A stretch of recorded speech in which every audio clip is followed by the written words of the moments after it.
Ernest Muçia doli që në pak kohë të fitoj zemrat e tifozëve të Trabzonsporit. Tashmë kërkohet nga klubi turk që të blej kartonin e tij nga Beşiktashi.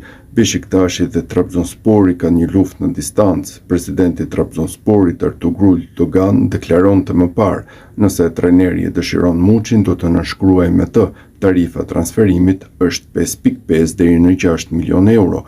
Në anën tjetër, presidenti Beşiktashi duket se u përgjigj dje. Serdar Adali deklaroi, çmimi në kontratën e Muçit është i fiksuar, ne nuk do të negociojmë. Diçka mbetet e paqartë, pasi deri tani është treguar shuma 8.5 milion euro që do të shërbente për blerjen, ndërkohë një version i ri tregon këtë shumën totale. Kështu duke zbritur transferimin 1 milion euro dhe pagën, del pjesa tjetër të cilën përmendi presidenti i Trabzonsporit. Mbetet për të parë çfarë do ndodh në vazhdim.